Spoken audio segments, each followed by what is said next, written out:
तो भाई मेरे प्यारे प्यारे बच्चों, क्लास 10th वाले 12th वाले सभी हो जाओ सावधान, क्योंकि सीबीएसई ने एक नया फरमान जारी कर दिया है, एक नया आदेश जारी कर दिया है, एक नया एग्जाम रूल जारी कर दिया है रिगार्डिंग योर बोर्ड एग्जाम 2026। तो काफी दिनों के बाद में, इनफैक्ट मेरे ख्याल से 11-12 दिनों के बाद में ये वीडियो आ रहा है। तुम में से बहुत सारों के मेल्स मैसेजेस आ गए कि सर आप कहां गायब हो, इतने दिनों से गायब हो, बीमार पड़ गए, क्या हो गया। डेफिनेटली काफी कुछ चीजें गुजरी हैं इस वक्त मेरे साथ में, जो हम लोग बाद में डिस्कस करेंगे। इस वक्त जरूरी है कि मैं तुम लोगों को कुछ ऐसा चीज बताऊं जो कि इस वक्त हो गया है और तुम्हारा नजर रखना उस पर जरूरी है। तो ये छोटा सा वीडियो, लेकिन यार प्यार देने के लिए तुम सभी का बहुत बहुत धन्यवाद। तुम लोग जो मेल्स करते हो, मैसेजेस करते हो, हेल्थ इश्यूज के लिए कंसर्न अपना दिखाते हो, वो मेरे लिए बहुत दिल से हर्ट टचिंग है। तो भाई लॉट्स ऑफ लव, ठीक है। तो जल्दी से चैनल को सब्सक्राइब कर लो, जो पहली बार आए हो सब्सक्राइब कर लो, और वीडियो को जिसने लाइक नहीं किया जल्दी से लाइक करो। कमेंट सेक्शन में अपना क्लास, अपना नाम, अपना एरिया बताओ कि भाई सब कहां से हो तुम और तैयारी कैसे चल रही है। Okay fine. तो सीबीएसई ने अभी क्या किया है, सीबीएसई ने एक बड़ा यू टर्न लिया है और यू टर्न करके कुछ चीजों को नहीं, बल्कि कहना चाहिए बड़े चीजों को सीबीएसई ने चेंज कर दिया, जो कि सीबीएसई के इतिहास में पहली बार हो रही हैं। अब तुम बोलोगे सर क्या हो गया पहली बार, तो भाई साहब सीबीएसई ने एक बड़ा यू टर्न लेते हुए, एक बड़ा चेंजेस लाते हुए क्या किया, सीबीएसई ने कहा कि भाई साहब अभी जो प्रैक्टिकल एग्जाम्स अब जो कुछ ही दिनों में होने वाले हैं, क्लास 10th के 12th के, हाँ, जिसमें कि तुम्हारे सिर्फ प्रैक्टिकल एग्जाम्स नहीं है, तुम्हारे इंटरनल असेसमेंट हो गए, प्रोजेक्ट वर्क्स हो गए, प्रैक्टिकल के मार्क्स हो गए, सारी चीजें जो एड ऑन होने वाली हैं उसको लेकर के सीबीएसई ने एक बड़ा खुलासा कर दिया। सीबीएसई ने कहा भाई साहब बहुत हो गया गोलझोल, अब हम गोलझोल होने नहीं देंगे। अब तुम बोलोगे सर क्या गोलझोल होता है, गोलझोल होता है, होता था, लेकिन अब नहीं होगा, क्योंकि सीबीएसई ने बड़ा स्टेप उठाया है। अब क्या स्टेप उठाया है, पहले यहां पे ध्यान से देखो। सीबीएसई ने क्या कहा कि भाई साहब अभी तक बहुत हेरफेर होता था प्रैक्टिकल एग्जाम्स के लिए, भले ही इंटरनल जो एक्सपर्ट्स हैं वो हो, इंटरनल टीचर्स या एक्सटर्नल टीचर्स जाएं, लेकिन दोनों ही स्थिति में काफी गड़बड़ होते थे। अब सीबीएसई ने कहा भाई साहब हम अब होने नहीं देंगे। क्यों? क्योंकि अभी तक क्या हो रहा था ना कि जो इंटरनल टीचर्स होते थे, अपने स्कूल वाले टीचर, वो प्रैक्टिकल में या इंटरनल में हेरफेर कर देते थे, मार्क्स में हेरफेर। लेकिन अब सीबीएसई ने कहा हम ऐसा करने नहीं देंगे, और इसके लिए उन्होंने बड़ा स्टेप उठाया। और तुम्हें यह बात जानना जरूरी है, क्योंकि भाई साहब तुम ईमानदारी के रास्ते पे चल रहे हो, तुम सब कुछ सही कर रहे हो, लेकिन किसी और की गलती की वजह से तुम फंस जाओगे। तो यहां ध्यान से देखो, सीबीएसई ने कहा है कि अब हम ऐसा नहीं होने देंगे, प्रैक्टिकल के नाम पर इंटरनल के मार्क्स नहीं चढ़ने देंगे।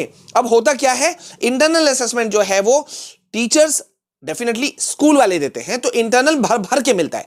आईटी, अगर मैं क्लास 10 की बात करूं, आईटी हो गया, ठीक है, तुम्हारा कंप्यूटर साइंस हो गया, ठीक है, एआई हो गया, आर्टिफिशियल इंटेलिजेंस, ये सब में क्या होता है ना कि 50 मार्क्स का प्रैक्टिकल होता है। तो इसमें तो भर भर के मार्क्स दे दिए जाते हैं। मैं बताऊं 50 में 49 छोड़ो, 50 में 50 मैंने देते हुए देखा है, ठीक है। लेकिन अब सीबीएसई ने कहा भाई साहब प्रैक्टिकल को अलग करो और इंटरनल को अलग करो, दोनों को हम एक नहीं कर सकते, कंपाइल नहीं कर सकते।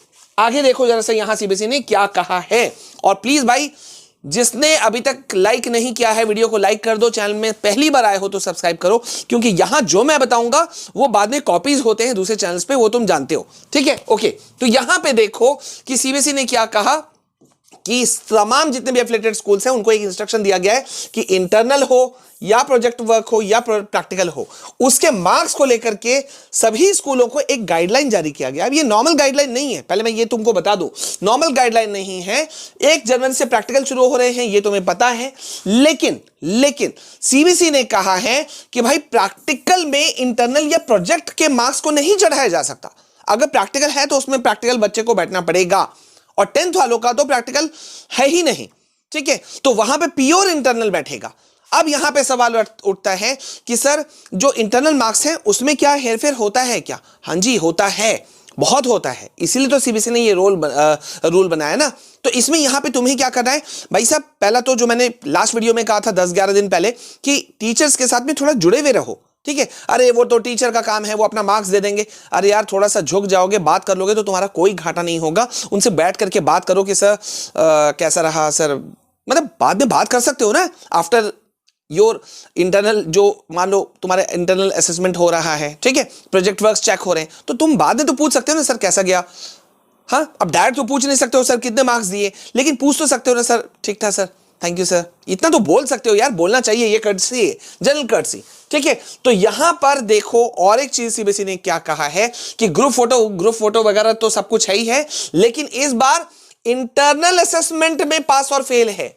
ये तुमको मालूम है, मैं बार बार क्यों इंटरनल असेसमेंट पे जोर दे रहा हूं, क्योंकि इंटरनल असेसमेंट पे भी पास और फेल है, और उसको लेकर के क्या कहा गया है कि जो भी मार्क्स दिए जाएंगे वो स्कूलों को 1 साल तक, ये देख रहे हो, 1 साल तक अवार्ड लिस्ट सीलबंद करके सुरक्षित रखना है। मतलब जो भी तुमको मार्क्स मिला उसको पूरा पैक करना होगा। तुम्हारे अगर असाइनमेंट कॉपीज हैं वो पूरे पैक होंगे, तुम्हारे प्रोजेक्ट वर्क्स हैं वो पूरे पैक होंगे, ठीक है। तुम्हारे मार्क्स जो हैं वो अलग अलग तो अपलोड होंगे ही होंगे, और साथ साथ में उसे सील बंद किया जाएगा।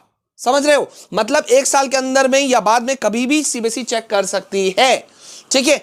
अब यहां पर एक बड़ा चेंजेस सीबीएसई ने और लाते हुए क्या कहा है, ये देखो कि इस बार एफिडेविट होगा। एफिडेविट मतलब शपथ पत्र लिया जाएगा इंटरनल टीचर से और एक्सटर्नल दोनों टीचर से। ये देखो, इंटरनल और एक्सटर्नल दोनों परीक्षक देंगे शपथ पत्र। अब ये शपथ पत्र क्या है भैया, अभी तक क्या होता था कि 12th वालों के लिए अगर मैं बात करूं तो प्रैक्टिकल जब होते थे तो एक्सटर्नल्स आते थे, ठीक है।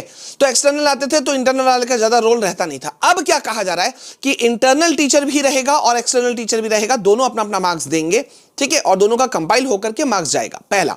दूसरा कि यहां पे उनको कहा गया है कि जो प्रैक्टिकल आंसर बुक है, देख रहे हो, उसमें दोनों ही जो टीचर्स हैं, इवैल्यूएटर्स हैं, इंटरनल और एक्सटर्नल दोनों, उनको ये एक लिख करके देना होगा इन रिटर्न कि भाई साहब सभी डेटा सही तरीके से अपलोड किया गया है, ठीक है।